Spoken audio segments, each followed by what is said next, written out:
So we have heard from incredible people and projects who've been doing some amazing things around social prescribing, and we're going to carry on. We're almost halfway through the day today, so we're going to carry on hearing from people and projects. But some of them have been working in social prescribing for a long time, for many years. They have a wealth of expertise and experience, and some have got involved fairly recently through the pandemic. And I'm from the Accelerating Innovation Programme at NASP, and the aim of the programme is to harness that momentum and build on the motivation and on the great enthusiasm that people have shown over the last 2 years, and especially to bring people together across the country in new partnerships and new collaborations. So we know that innovation isn't about shiny new widgets or tech solutions. It's about how we do things, new approaches to the challenges that we've seen in the last couple of years, and new solutions that come about through different ways of doing things and different kind of ideas as well. And in this panel, we wanted to discuss how new collaborations and partnerships can be harnessed to make a difference. As Kamal said, if you want to go far, go together. And so I want to introduce our panelists today, who can tell you about how the work that they've been doing creates projects that are bigger than the sum of the parts. So first of all, I'd like to introduce Michael Shann from Carers UK and Cheryle from Rotary, Great Britain and Ireland, who are going to tell us about their partnership.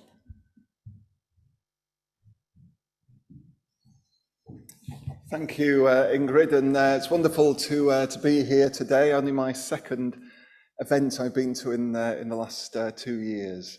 So we're here to celebrate the partnership between Carers UK and Rotary, Great Britain and Northern Ireland. And this partnership was actually instigated by one of our volunteers, who was a volunteer for Carers UK over many years, and also a volunteer with Rotary, and a woman called Anne Blanche, who's done amazing things in West London, in her community there, to support lots of people, carers and many other people as well. And so Anne said, I think you should get together with Rotary. And she needed to remind us a couple of times, but then when we did, we got this partnership together, started it maybe not on paper the best of times. It was in June 2020 in Carers Week, and but actually we've worked fantastically together, and it's been wonderful working with Cheryle and her team. Since then, it was initially going to be a 1-year partnership, but we were getting on so well and achieving so much together, we've extended it to a 3-year partnership. Next slide, please. Actually, the next one after that.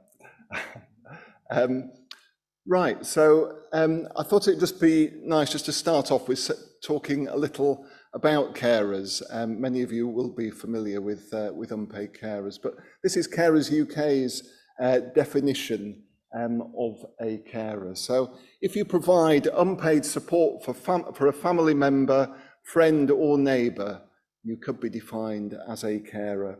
They may need your support because of a disability, illness, mental health condition, or because of their age.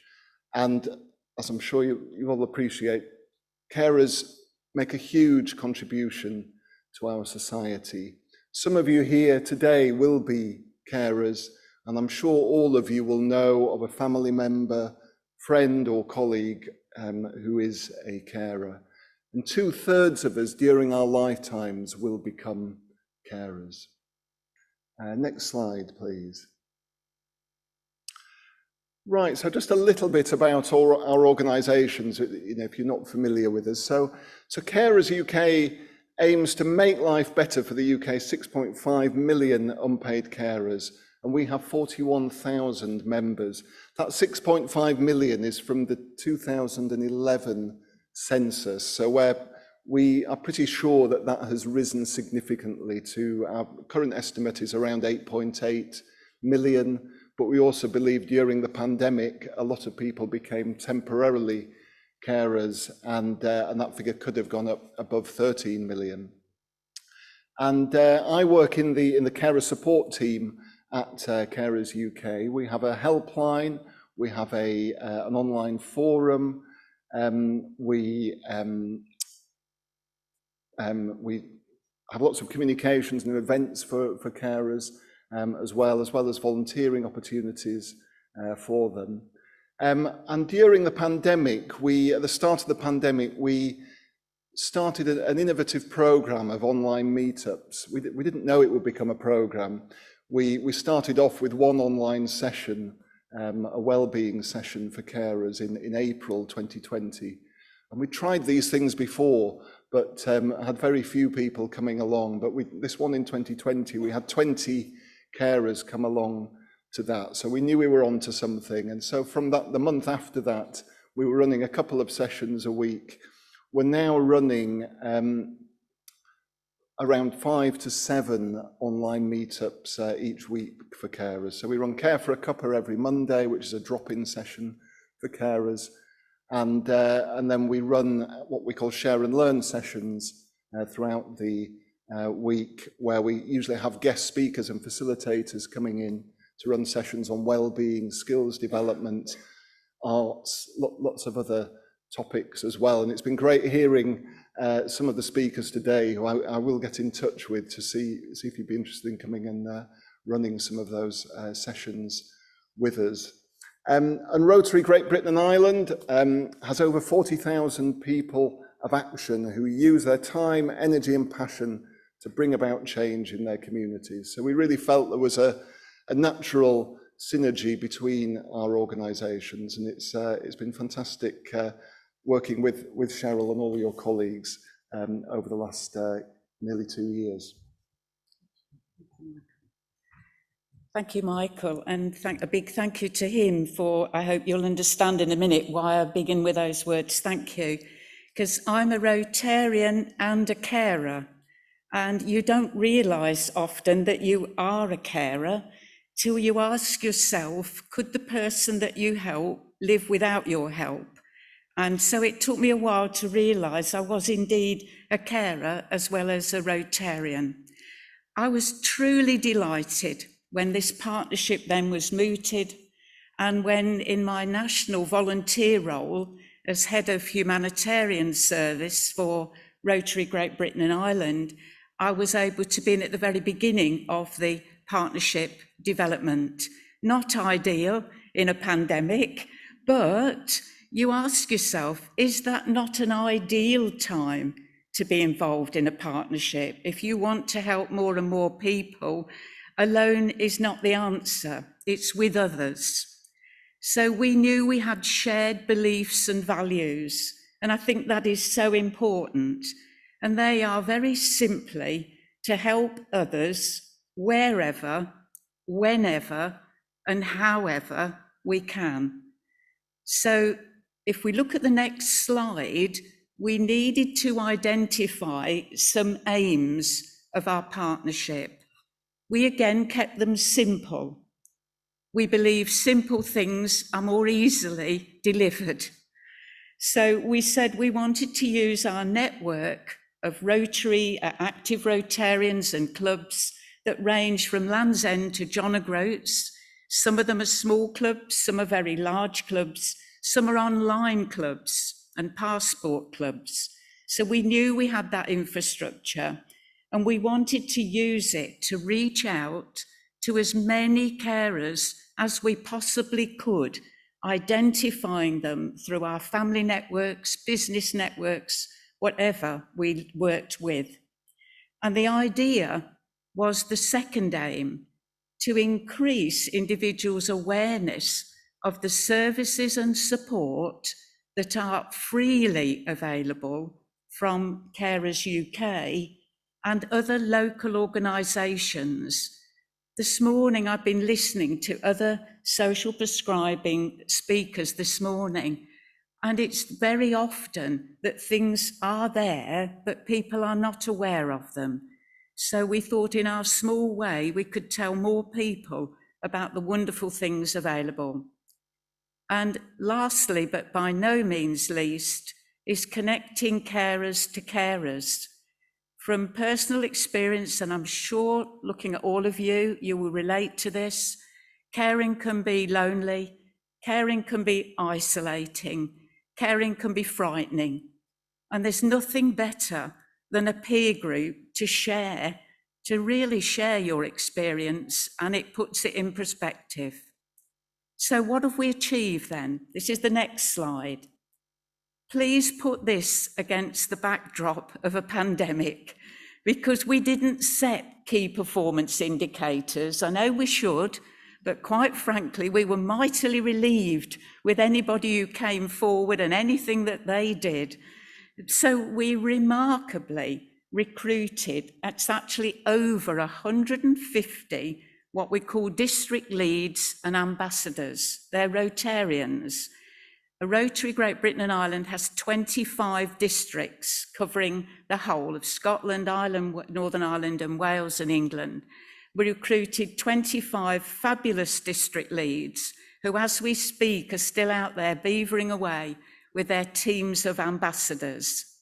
And to support them, the second thing that we did, and it was that we had to do something different, we created learning materials, resources, we did online training covering safeguarding right the way through to communication skills, and we're still doing that. And we will gladly share with any of you the materials that we have developed, including the social media posts and the templates to be able to set up a memory cafe or to be able to set up a friendship group. And thirdly, because this is what it was all about, connecting more and more carers to services available. And we will never stop doing that. We will keep going, carer by carer by carer. And finally, and we are so grateful for today and Ingrid and her team, it's raising the profile of carers, from our very youngest carers to our very oldest carers. And wherever we have an opportunity to speak, on the radio, local newspapers, etc., we gladly take the opportunity. Please spread the word. There'll be carers sitting near you who will not know what is available. So if we go to the next slide, it's our final slide, and as Michael is going to come back on and take you through that. Thank you. Thank you, Cheryle. So for those of you who are thinking about developing partnerships with another organisation, here are just a few of the lessons that we've learned over the nearly 2 years we've been working together. So first of all, develop and communicate clear aims for your partnerships, and really set out what you hope to achieve together. And you know, Cheryle said we didn't have so many KPIs; we kept them quite minimal. But we really had that clear aims of what we were looking to do in raising awareness in communities all across the country, reaching out to carers and connecting them with that support, and focusing on complementary organisational goals. So for Rotary, Rotary are all about making a difference and making connections locally in communities. And one of our organisational goals is connecting carers so that no one has to care alone. So there was a very clear overlap there that we could home in on, and we focused on that common ground. Investing the time to understand each other's organisation. So early on, we spent quite a lot of time having joint online meetings, of course, to present to each other about what we do and really understand each other and get to know each other as well as we could. And then if appropriate, to develop joint volunteering opportunities. I mentioned at the beginning that this partnership was instigated by a volunteer, and we've in recruiting the Rotary ambassador volunteers, we've been careful to make sure that they feel that they're Rotary volunteers, but they're also part of Carers UK's volunteer programme as well. So they receive all the same volunteering resources that our other volunteers receive. they're invited to our monthly volunteer catch-ups as well.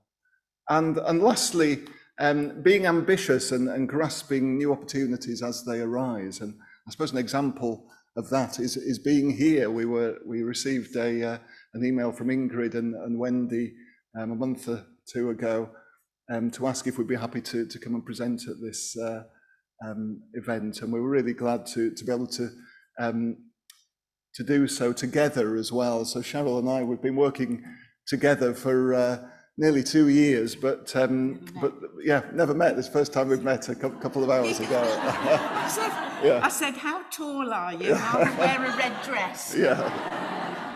So that's been a lovely part of this morning, and another part of it has been, I mentioned our series of online meetups, Care for a Cuppa and Share and Learn, and really we were looking at how we know that we've had over about 4,000 carers come to those sessions during the pandemic, but we know we're only scratching the surface. So really excited going forward to be engaging with NASP about how we can use social prescribing to connect with more carers, and through our partnership with Rotary, connecting our volunteers together in communities, and really excited about, as we emerge from the pandemic restrictions, that we get our community volunteering going, and I think for the volunteers it will become much more fun, and they'll be able to really feel that they're making a difference, won't they? We're raring to go, aren't we? We are. Okay, thanks everyone.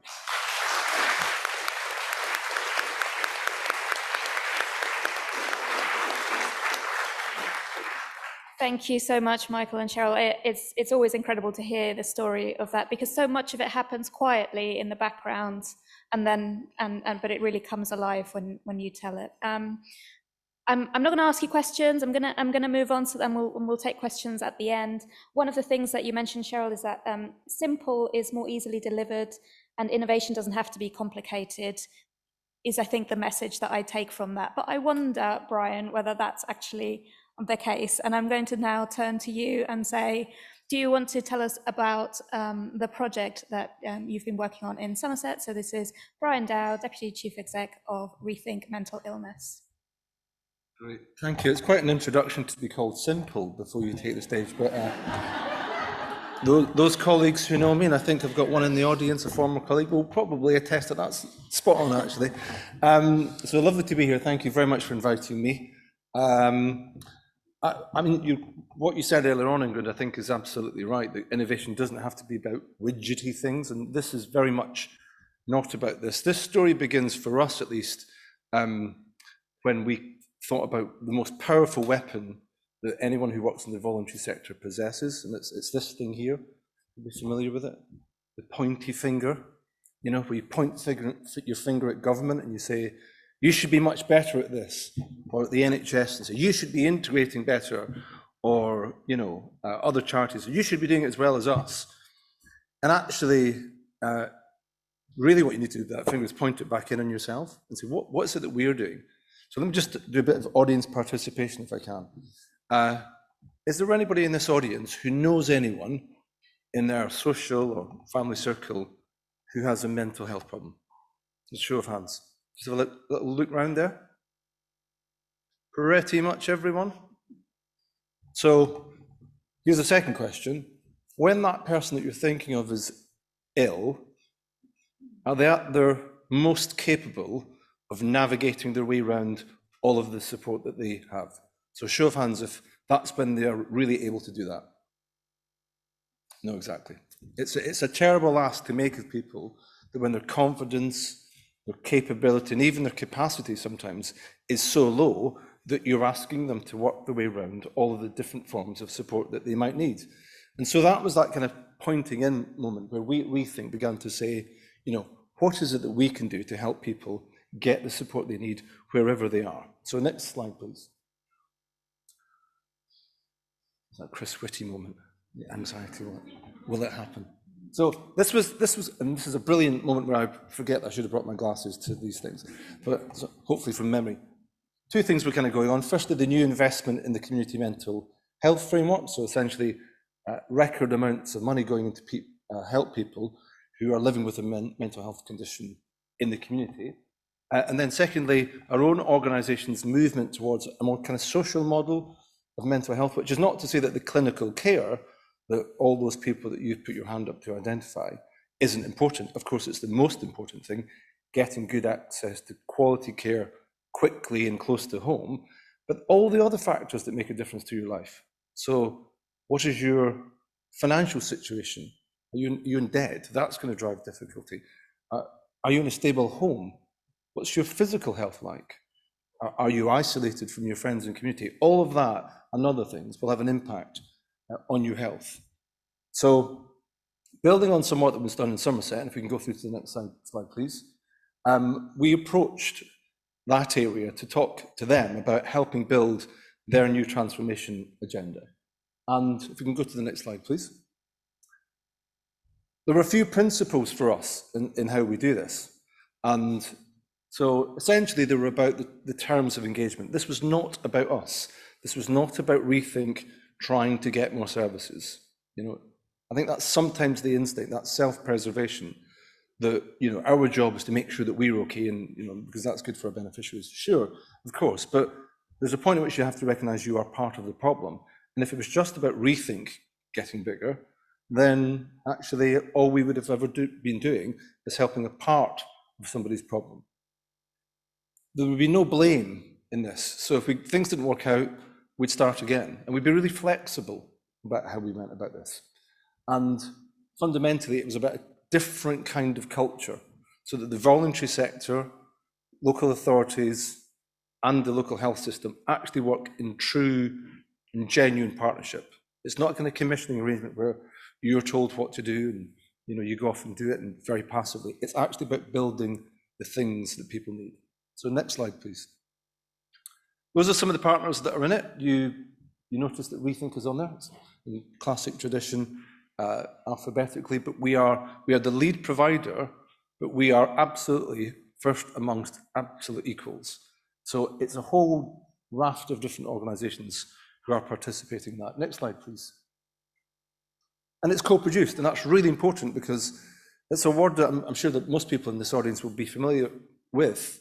But in truth, how often does it actually happen? We kind of pretend that we co-produce things, but we don't really, because there's neither the time or we've got other pressures.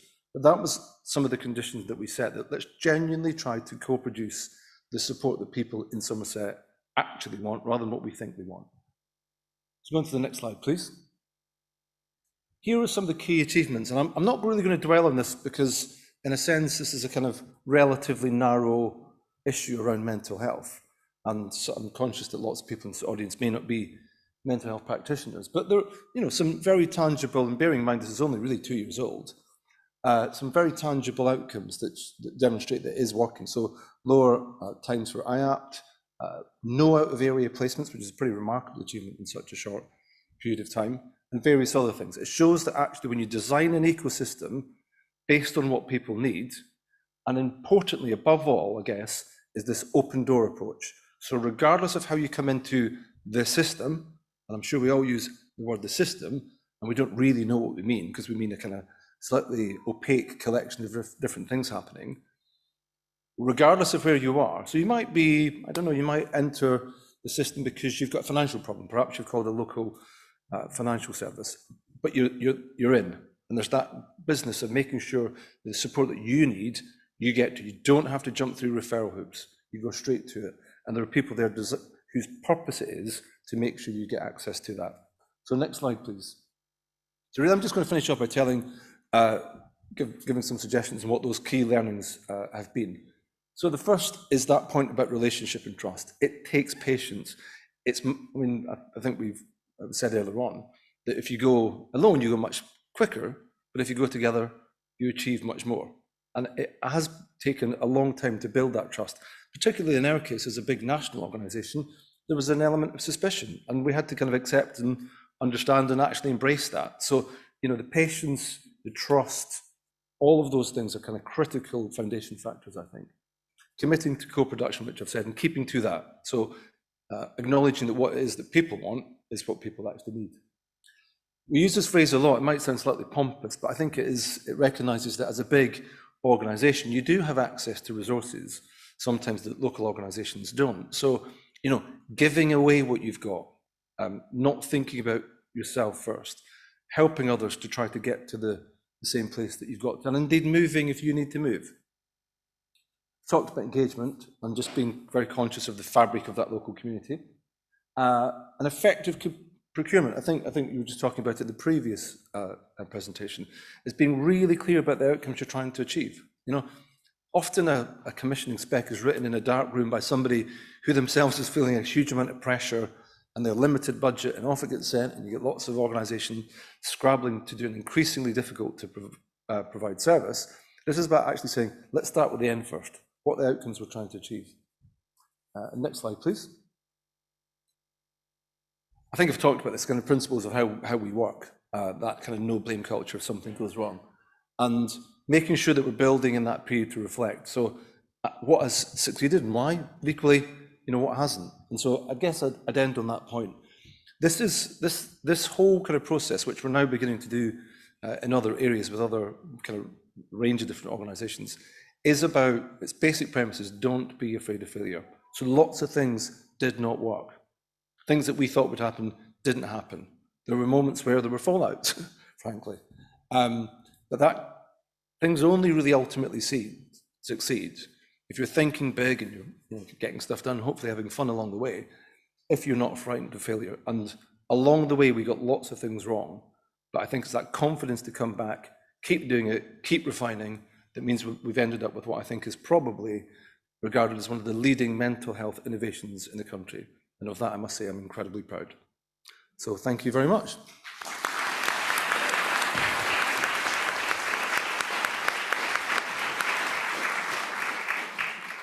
Thank you very much, Brian, and yes, absolutely, you should be so proud of that. A couple of the things that you mentioned are so important, I think. Definitely do not be afraid of failure. Failure is such a key part of innovation. You don't create new solutions to challenges without taking risks, and taking risks sometimes comes with failure. So definitely a message that we need to embrace, but also just the approach, the meeting people where they are and having an open door policy. Those are so essential to social prescribing and to a person-centered approach. So I'm sure you'll get questions and comments online as well from people on that. We'll move on to our last presentation.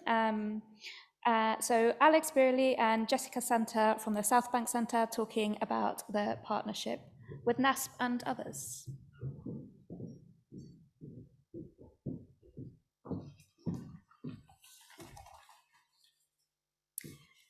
Thank you so much for inviting us to speak, and it is a pleasure to be hosting you all today. My colleague Jessica and I are here to share with you all some insights into Southbank Centre's COVID-19 response project, Art by Post, a project that is rooted in partnership working. Next slide, please. Southbank Centre is the largest arts centre in the UK. Our site consists of 3 concert halls, the Hayward Gallery, the National Poetry Library, and on average we present over 3,500 events a year, hosting 4.4 million visitors. Next slide, please. Just weeks before the first national COVID-19 lockdown, Southbank Centre and NASP announced their new innovative strategic partnership, a partnership that would see 2 dynamic leading organisations in the arts and health arenas join together to collaborate on dynamic, forward-thinking and positive programmes to further cement the powerful relationship between the arts and people's health and well-being. Next slide, please. 2 weeks later, along with the whole cultural sector, we shut our doors, an unprecedented crisis. Simultaneously, the positive impact and essential role of creativity and the arts on people's physical and mental health and their sense of well-being was never more important or necessary. As you heard from our CEO earlier this morning, tackling loneliness and social isolation was already one of Southbank's existing key strategic priorities within our Arts and Wellbeing programme, led by my colleague Jessica and Emma Nutland, our Arts and Wellbeing Manager. We were concerned that the pandemic was very likely to exacerbate the loneliness crisis already affecting 9 million people in the UK. Next slide, please. It was right at the heart of this first COVID-19 lockdown, forged in crisis, that Art by Post was created, a direct response to engage those most isolated by social distancing measures, and with a particular emphasis on reaching those older adults living with dementia and adults living with other chronic health conditions and their carers. In addition, this country experiences a significant digital divide. Many vulnerable and isolated people do not have regular access to the internet or smartphone technology, so it was important to us that our response was analogue. We will now share with you a short film that highlights some of the participants and partners without whom this project would not have been possible.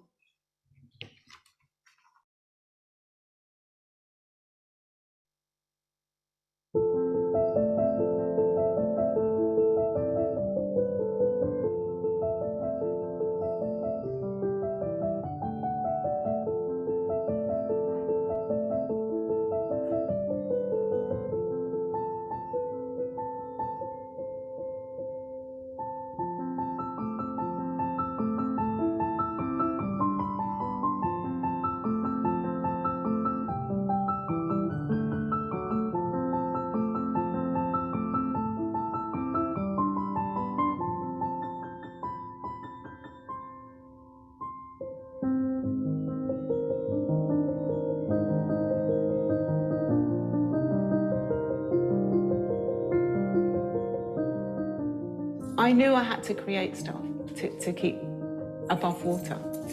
So I got involved with the Art by Post project. Each leaflet was completely different. It would give you ideas of things to do. Look at your room from a different angle, draw a picture of it, and asking me to try things I would never have tried before. Well, when the lockdown first started, my day-to-day life was very meagre and quite desolate. Having received the first booklet, to have that basis to work from, and that nucleus, as it were, or catalyst, was inspirational and amazing, because it was a new way of working for me, having only worked out of my own head for so long.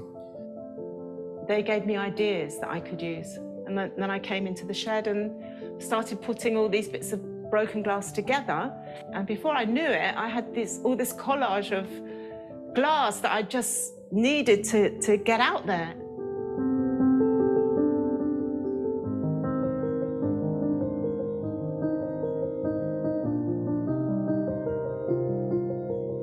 My name's Simone Stewart, and I am Head of Creative Programme at the Barn in Aberdeenshire, and it was a real revelation when we found out about Art by Post. At that stage, I was just like, there's something I can send to these people who we're in regular contact with to keep them creative. I'll always, I think for the rest of my career, will remember that, because I think it was strong, it was brave, and it was what was needed for the time, and I think what has resulted has been just such an amazing project. Many older people, especially people living with dementia, aren't online. So to have this meaningful arts offering for the people who use the Age UK Camden service for old people throughout Camden was just such a brilliant thing to, in terms of actually really having a holistic package that looked at every part of someone's well-being and what matters to people in life. It's not just the practical help, it's not just the the mental well-being and the social, it's actually the creativity and that sense of self-worth and self-expression, and that it all comes with it.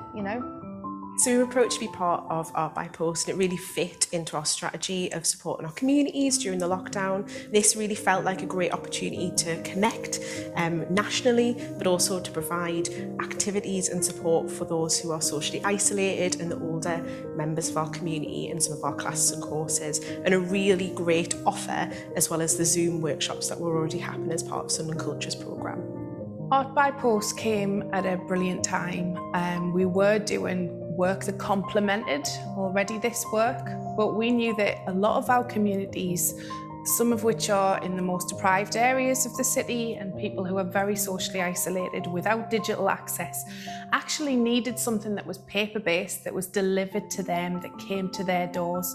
And that's what Art by Post did.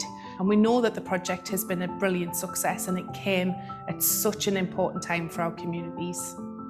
Hello, my name's Bernadette Russell and I am the creator of Journey to a Town Called Hope.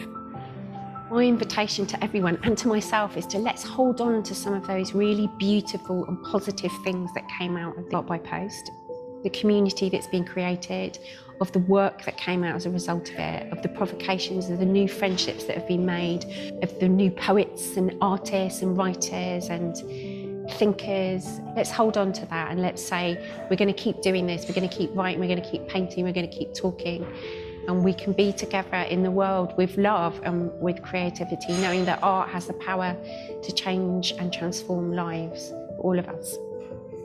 I would like to say, don't be afraid to attempt something new, no matter what age you are. Be sure that if you look for new horizons, life will never be dull. Thank you. So this is the lockdown window. This is the window that the Art by Post project has really given birth to.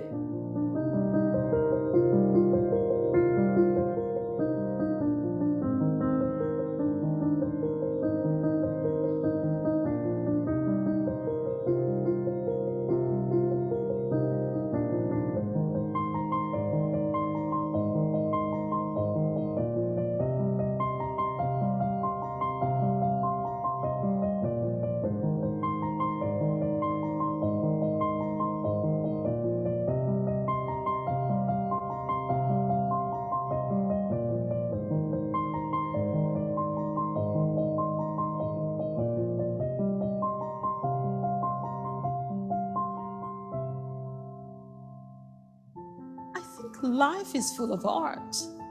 We tend to forget what is around us, all the things that inspire us and help us get through the day. We think they're just mundane things, but they're treasures. And I think as we value what we have, we begin to open up our lives. That helps to sustain me, and I think it helps people to get better. What you have done in reaching out to so many creative souls, 4,500 I believe, it's such a powerful achievement. From however remote, near or far, you have made the South Bank a place for the people, not just for London.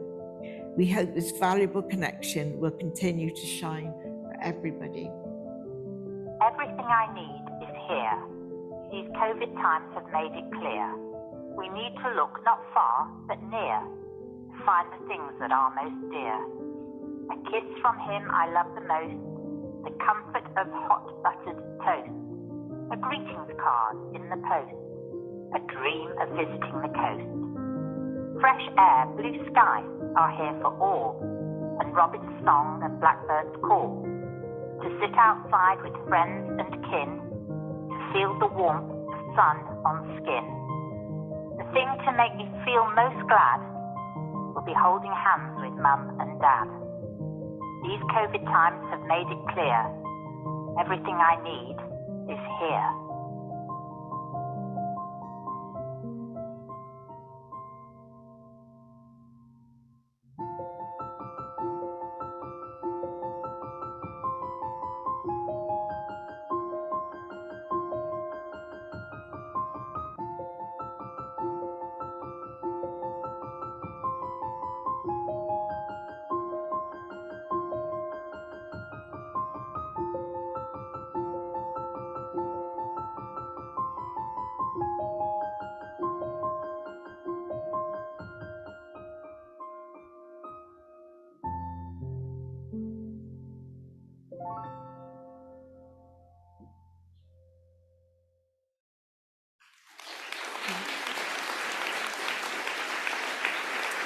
Thank you.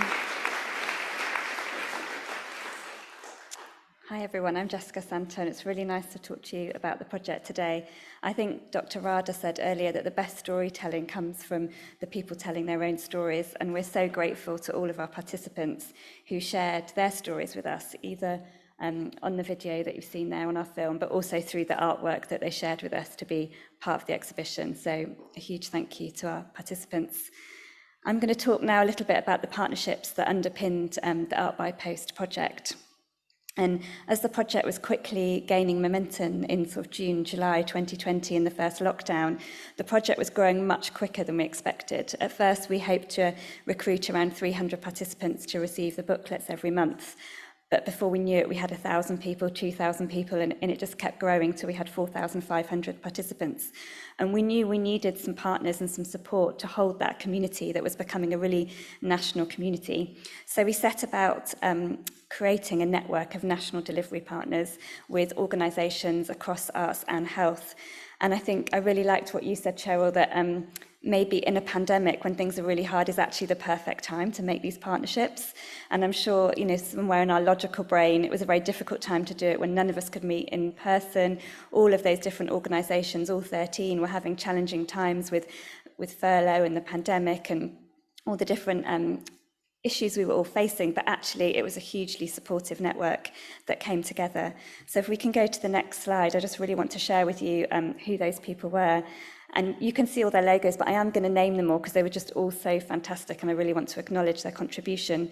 So we worked with Age UK Camden and Age UK Oxfordshire, with Arts Depot in North London, with Arts and Care Homes, which is NAPA, the National Activity Providers Association, The Barn in Aberdeenshire, Beacon Arts in Inverclyde, Dulwich Picture Gallery, Home in Manchester, King's College Hospital, Nightingale Hammerson, which is a care home in London, Philharmonia Orchestra, Platform in Glasgow, and Sunderland Culture. And we all came together to create this national partnership of delivery partners. And I'm just going to talk through some of the ways that we worked together. So one of the things that we hoped was that the delivery partners would be able to invite their own participants to join Art by Post. We knew that all of these organisations had huge communities that they normally would be serving and communities that relied on them. But in the pandemic, it was very difficult for organisations to be able to offer anything. But we had the resources to design and create the booklets.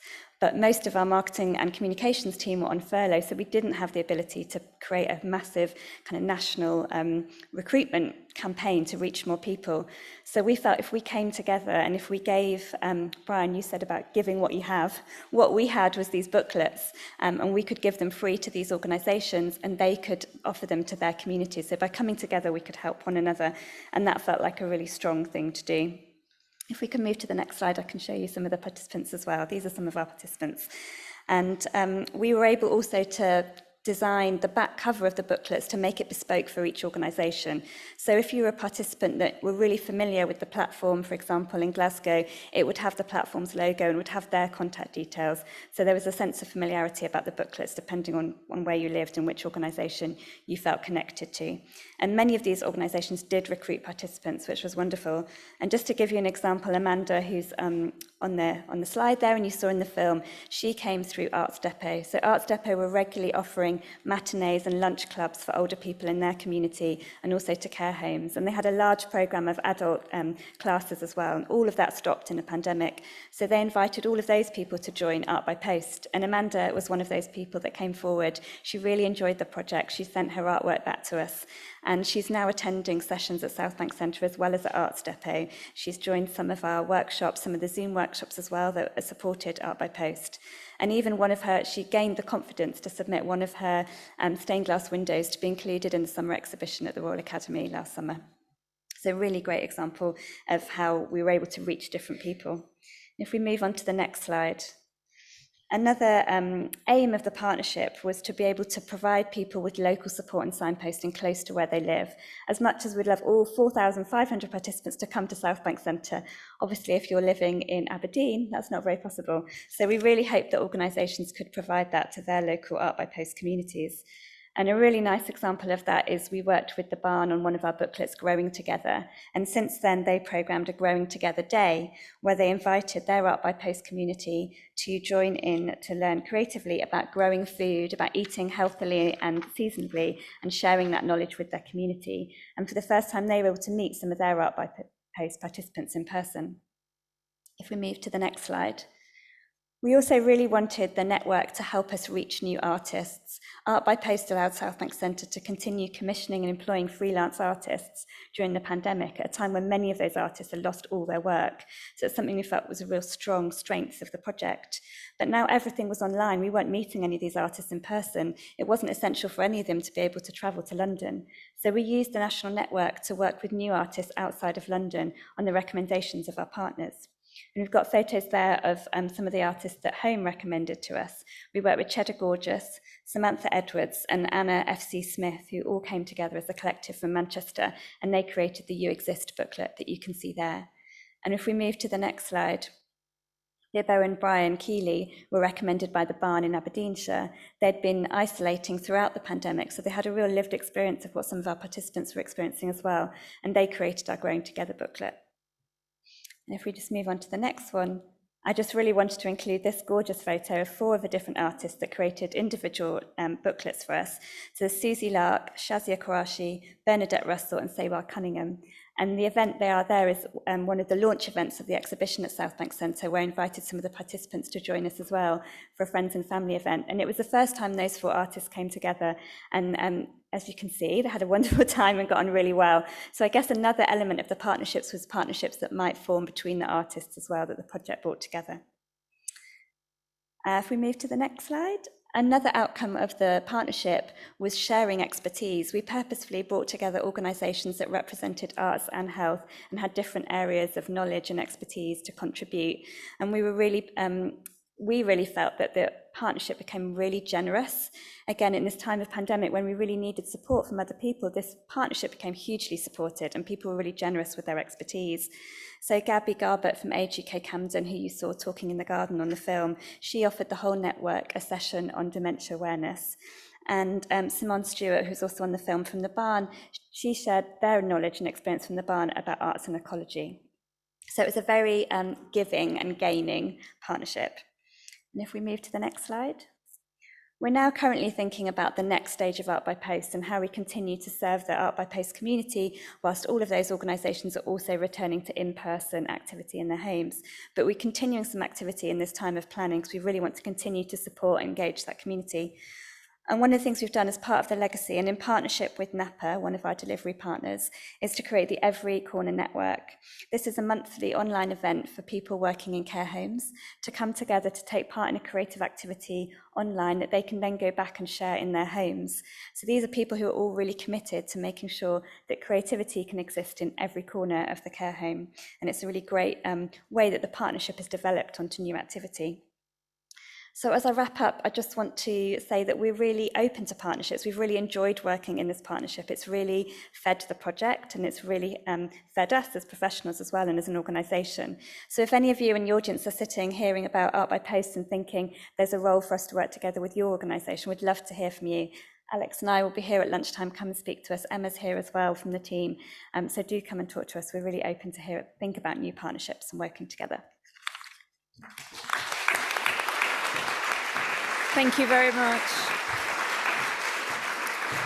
Thank you very much for that and for showing the incredible stories on that film. And I do urge you to go and have a look at the artwork on the website. They're amazing and they really brighten up our lockdown at the office when we got updates from Southbank. One of the things I'm really struck by is how innovation during a crisis took both digital and virtual forms in the sense like Carers UK, Care for a Cuppa, but also these analog post projects as well. And I think there's not like one solution is the only one for a crisis, but the partnerships that run through were so strong and were so critical to the success. I wanted you to hear all of the stories, so we're running very much out of time in terms of questions.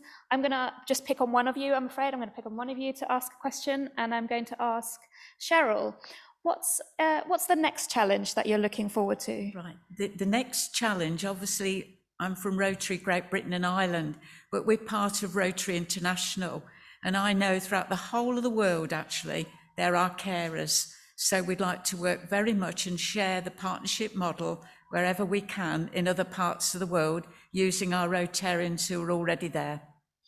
That's incredible. We're very much looking forward to, I have complete confidence in you being able to achieve that. We should give it a go. We should give it a go. We will hear more about global partnerships after lunch. I just want to go, and I'm aware that the online audience might not have had a chance to come in. No? Okay, great. Charlotte's just telling me no, they don't want to ask us anything. Are there any other last thoughts from the panel before we let people take on their lunch? It was lunch. No, I was going to say.